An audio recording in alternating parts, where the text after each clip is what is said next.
Hello, ladies and gentlemen, and welcome to another episode of the Daily Friends Show. I am your host, Nicholas Lorimer. Today joined by Mr. Mlondi Mdluli. Mlondi, how are you doing? Good afternoon, Nick. I am good, and you? And thank you so much for inviting me back on the show. It's always a pleasure to be here. Always good to have you with us. We've also got Makone Maja. Makone, how are you doing? Very well, Nick. Happy to be spending a Friday with both of you and everybody else that's tuning in. Indeed. So just a somewhat bittersweet note, which is that Mlondi is going to be leaving us in the not too distant future. We're very sad to lose him, but he is going into the horrifying, frightful, and terrifying world of politics as a member of parliament, likely for the DA. So, Mlondi, I hope that you shall carry the Liberal banner forward in many impressive ways. But we're going to be very sad to lose you. Oh, Nick, thank you so much for those kind words. I'm also a bit sad, but I mean, we do what we have to do. Indeed. All right. Let us first get into a story about the National Lottery. Now, the lottery is in theory kind of an interesting idea, right? We have this national lottery and people buy the tickets, and the vast majority of the money that's collected by the lottery is supposed to go to various charitable foundations. That's one of the reasons why the government said that it needed to run the lottery, rather than have it done in private hands.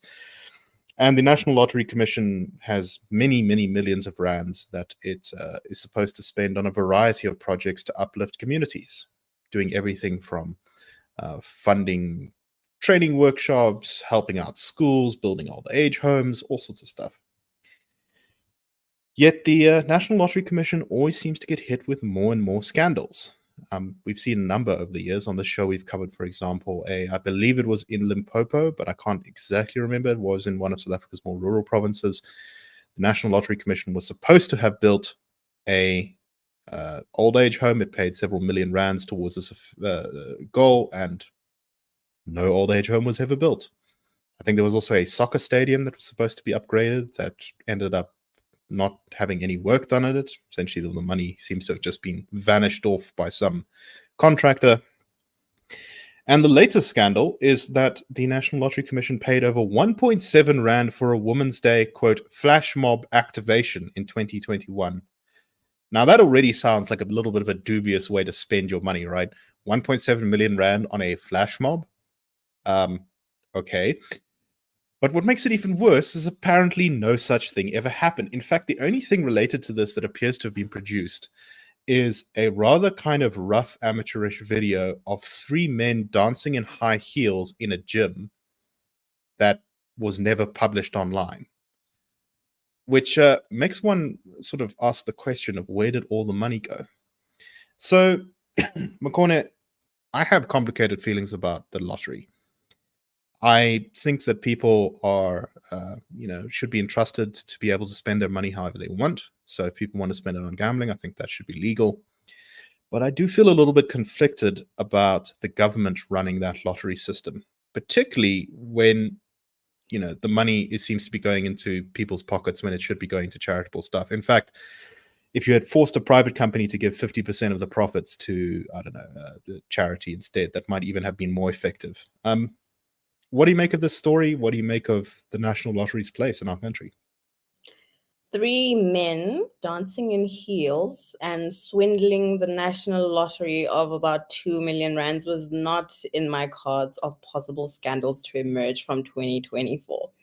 But I accept it and should be surprised, but I'm not, Nick, because like you said, at this point, the government has shown that they cannot run basic government responsibilities and functionalities. And now to that long list, we've added charities. But I'm always suspicious of charitable organizations, to be fair, let alone ones that are state-run and state-owned. There's always huge opportunities there for corruption, huge opportunities there for swindling. And so the National Lottery has just fallen victim to people that pretend to have poor people's best intentions, but are really just eyeing a lot of those monies that are set aside for their own private use. I am also conflicted also to see the government sort of encouraging and enabling to some extent gambling. I would rather that be entirely in the ambit of private enterprise than to see the state aching that on, edging that on through the national lottery. Yeah, it's, I heard the lottery described as a tax on the poor because essentially the people who, as a percentage of their income, and as a percentage, I think, of the overall total, considering South Africa's economic situation, who spend their money on lottery tickets tend to be very poor people who are just desperate, for some good luck that might pull them out of poverty.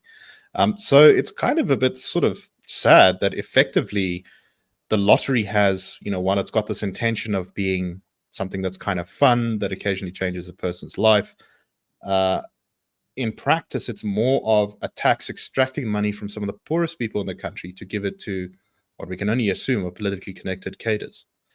Mlondi, what do you make of this story? Nicholas, I mean, this story, to be honest, it doesn't really surprise me.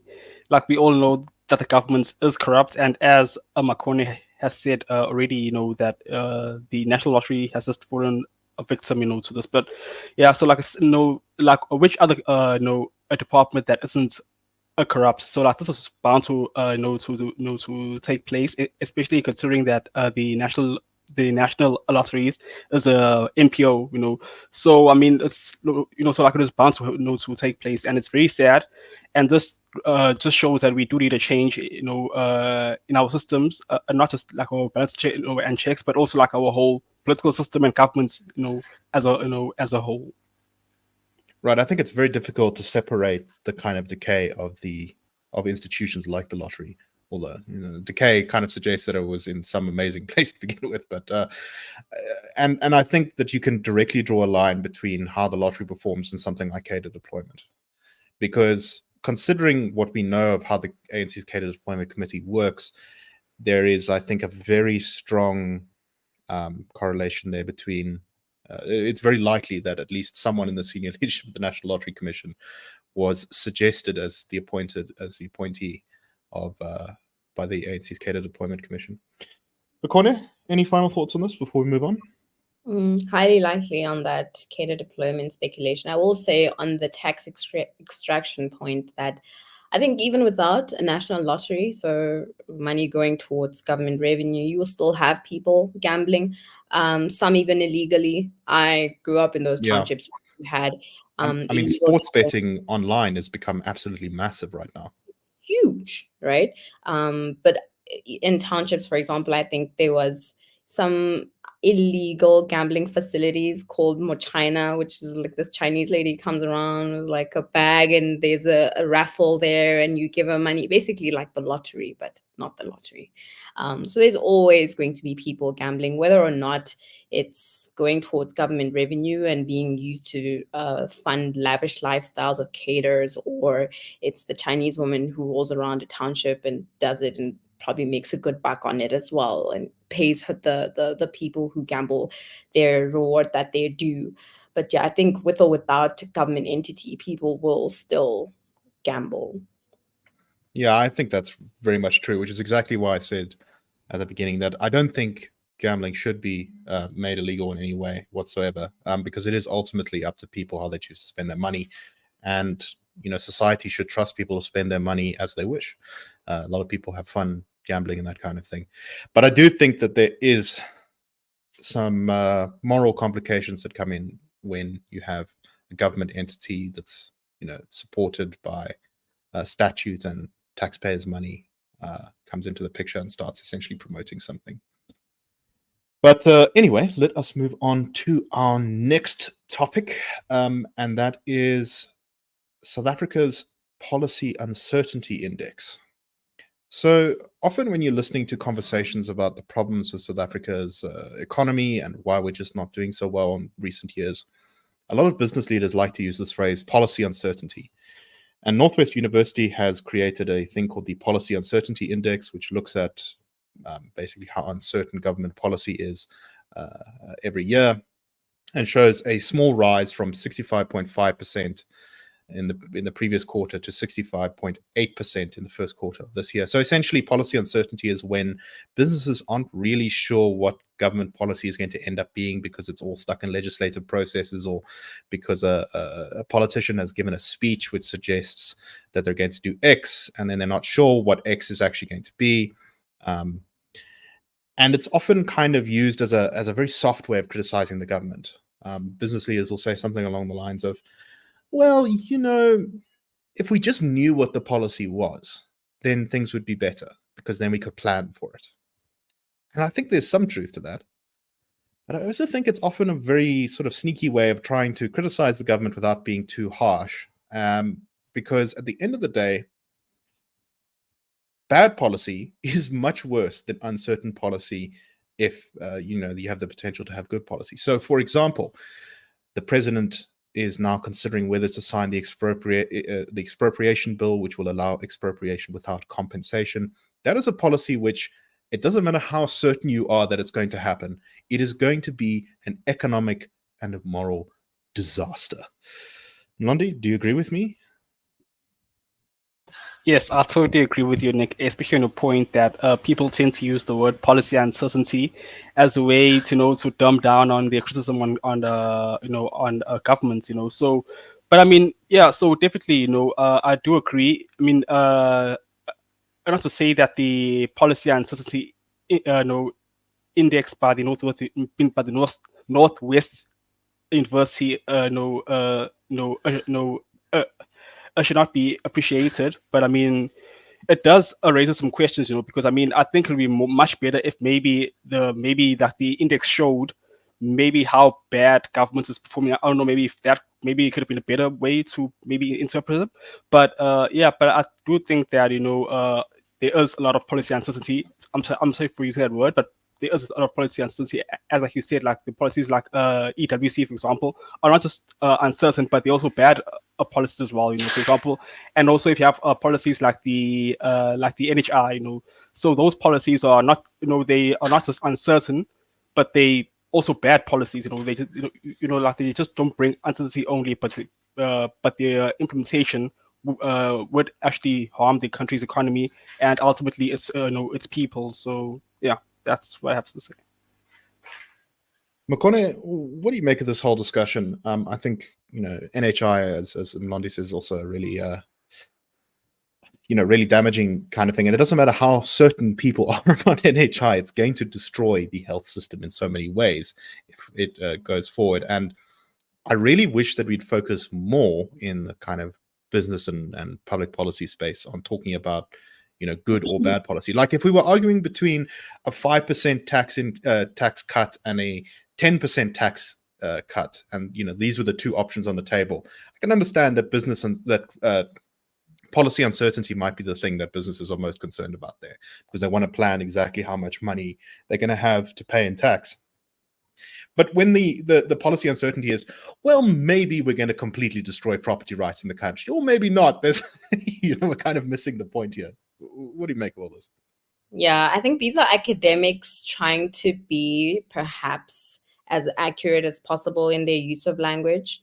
And so perhaps they are observing policies that come out like the expropriation bill, which I would actually argue make policy uncertainty far greater in this quarter than in the previous, for the Northwest universities index to only make a 0.3% increase in adjusting for the inclusion of something like the expropriation bill, which really did just come from the NCOP a few weeks ago.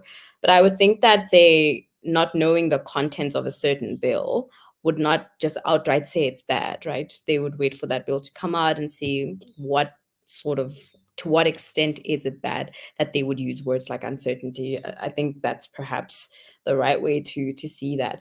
But I definitely think that policy uncertainty has been elevated by the inclusion of the expropriation bill to the list of bills that now sit with the president for him to sign. Mlondi mentioned both the NHI bill and the expropriation bill are within signing of the president away from being official statute in the country.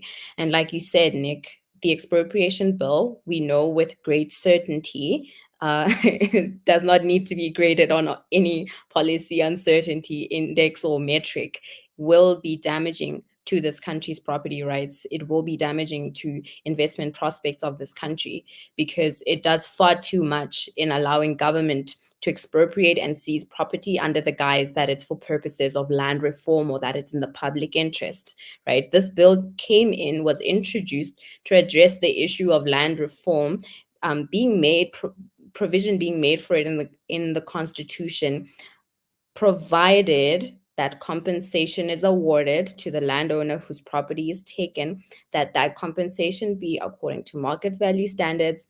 But of course, that market value was further subjected to a list of other constitutional factors that the government now wants to adjust that market value for. But the expropriation bill then comes in and says, no, here is an open-ended list, by the way. That's the full sense of security this bill gives you, is that although it provides a list of the types of land that can be expropriated with nil compensation, it also states that that list is inexhaustible, which means there's a greater uncertainty, let's go with that word for purposes of this index, greater uncertainty as to exactly what types of land can be expropriated. It's not just those 5 that are mentioned in the bill.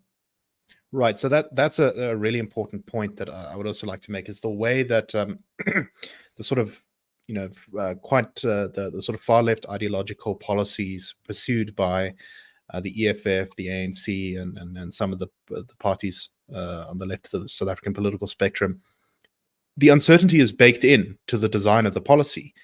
You have these laws that have, as you just said in the expropriation bill, is not an unexhausted list of reasons why property might be expropriated. So, they're ill-defined. They give the minister a lot of power to do things, that kind of stuff, which we often see in government legislation over the past couple of years. And that creates uncertainty. If the minister can decide, for example, whether to grant a mining license or not, or can be any kind of license you think about, that creates uncertainty, because you don't know at the end of the day what criteria the minister is going to use. It opens the door for bribery. It opens the door for confusion. It opens the door for people who shouldn't get licenses getting licenses. And so we really need to move away from granting ministers power, centralizing power, all that kind of thing, towards policies that open up, that have clear, simple rules that everyone can be held to and everyone is understood by. And things like expropriation without compensation, things like these national health insurance, things like BE completely undermine that. You're so right on that, Nick, about the uncertainty being baked into the legislation. There's something that I've also been ruminating on the types of land that are enumerated in the bill as being subject or likely to be subjected to expropriation without compensation. One of them is mentioned is land that's owned by state-owned entities that's used for purposes other than the main or core functions of that state-owned entities. But we're now entering the era where there will be a lot of private-public partnerships in the big state-owned entities, right? Your Transnet has been trying to complete a deal with the ICTC, the International Container Terminal Services, that Philippine company that's coming to run DCT Pier 2 of Transnet, that deal that's been going on for over 5 months now. The deadline's actually coming about now in April, for when it should have been concluded. What does that say about companies that are now coming in to partner with the government on those state-owned entities? What does it say about property or land that's held by those state-owned entities? What does it say for those private companies that are coming in to do those deals? So again, it just elevates uncertainty. It does not alleviate it. And a lot of that is not addressed, of course, in the legislation, and will probably only wait until somebody's property is expropriated before the courts have to come in and really set case precedent through case law of where exactly the line is. Right. And of course, when you have to rely on the courts to sort of solve things, people who are smaller landowners, people who are poorer, that kind of thing, they really will suffer, because they don't have the money to front up lawyers to begin with. They don't have the money to fight through court battles that go on for years. Whereas government has this inexhaustible supply of, well, not inexhaustible, but nearly inexhaustible supply of taxpayers' money that could just throw away on cases, whether it has good standing or not, and crush you with lawfare, which is exactly why these things should never be made law in the first place. Okay, Again, that's spot on. Yeah. Yeah, exactly. Okay, let us move on to our next story, and this is about pit toilets. So, anyone who follows the news in South Africa will know that from time to time, one of the most terrible things that's reported in the news is that usually in very poor schools, usually in very rural areas, a small child will accidentally fall into a pit toilet and die. It's been, I think, at least 2 in the past 3 years or so that this has happened to 2 children who have died this way. And it every time it happens, it reignites this debate about why South African government institutions, particularly schools in the country, have pit toilets at all. Pretty much every single election, I think the government has, the ANC has at some point promised to eradicate pit toilets entirely. They're most prevalent still in Limpopo and the Eastern Cape, I believe. Also, there's some in Mpumalanga. Recently, the Limpopo Department of Education has missed its own deadline to eradicate pit toilets. And this is after a number of legal challenges against the department. They were taken to court in 2018 and 2021, where the Limpopo High Court ordered the Department of Education Limpopo to continue to provide the court with plans to eradicate the school pit toilets every 6 months. This has still not happened. The Limpopo Department originally set a deadline for eradicating pit toilets in April of last year. It then had to extend this to April of this year, and it's missed that. However, it says that it's 80% of the way there, that of the 566 what they call priority 1 schools, which are schools without flushing toilets at all, 497 of them now have flushing toilets. This is continuously a really irritating thing, not just because of the enormously horrifying human costs that it has, but just that it kind of comes up every single election, and it just goes around and around and around. Some progress is being made, but I would not be surprised if the goal has not been entirely met by April of next year.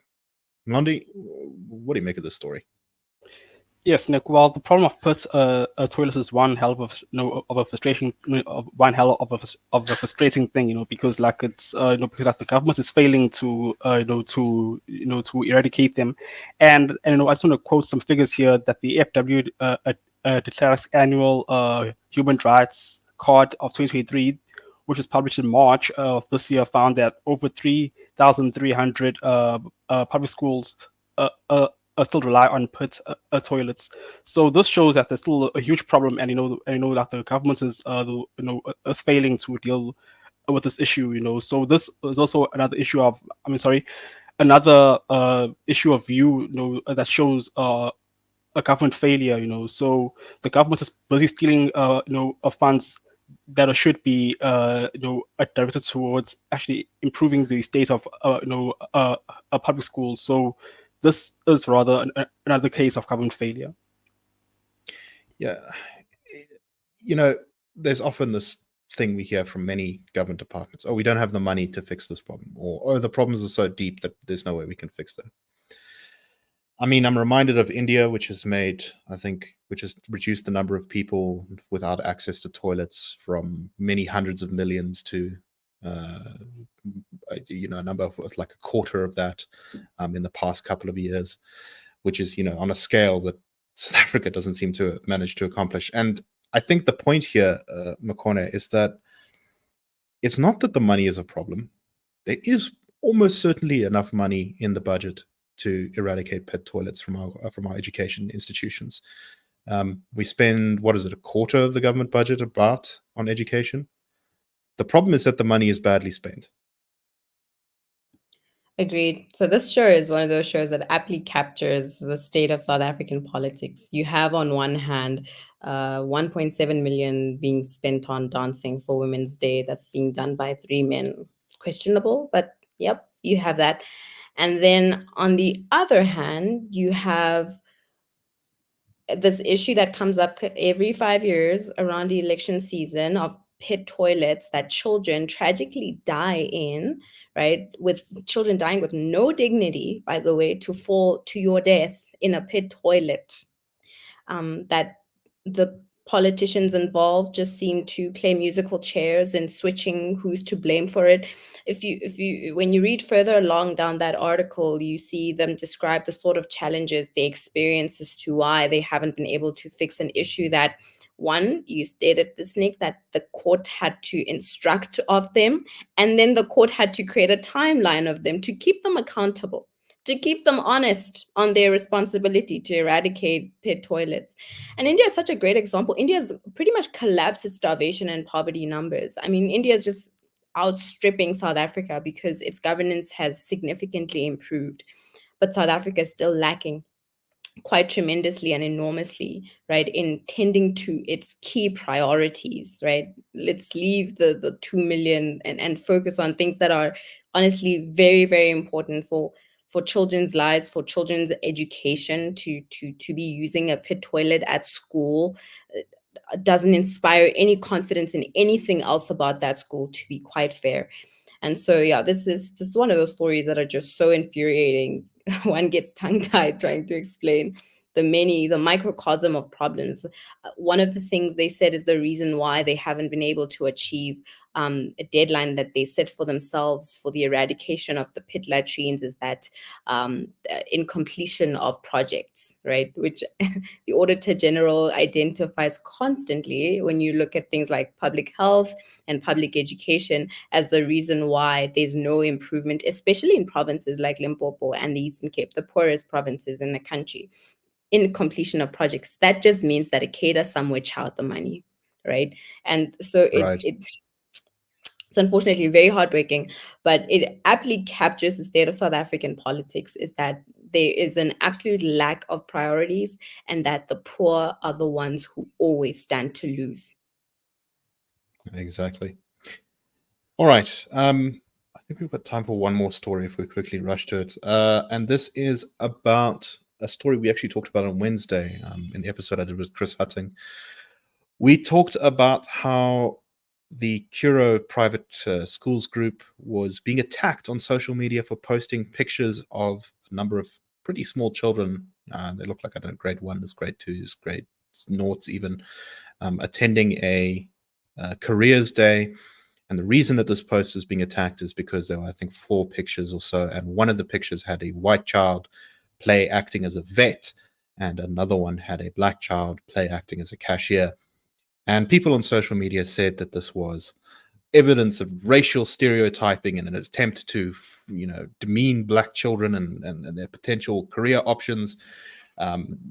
The Gauteng Department of Education, which apparently seems to run itself on Twitter rather than actually improving education in the country, immediately said that it was going to launch an investigation into this and talk about the racial overtones and the unbalanced racial this and that. And, well, very quickly, the whole thing appears to have collapsed. The parent of the girl in the photo said, "What is your problem? She was enjoying doing this. It doesn't mean that she's going to be branded for life. She has to go into a career of being a cashier now." It was, it's little kids like play acting, doing real jobs. Anyway, this has caused a rather rare occurrence, which is that the Gauteng Department of Education appears to have backtracked, saying that there are no racial undertones in the Curo social media post, according to their investigation. They said it in this rather sort of obfuscated, government-y, politically way, but the bottom line is it looks like this social media Curo is going to go away. Mlondi, what do you make of this whole thing? This, to me, is a prime example of just how social media and sort of these people who try to divide and make profit off of racial divisions are just so cynical and short-sighted. Yes, Nick. True. I mean, people like to make noise where there shouldn't be noise, and instead of focusing on things that are actually damaging a country, focus on things that are petty and because I mean, being a cashier, firstly of all, firstly, it isn't like a bad thing to be a cashier.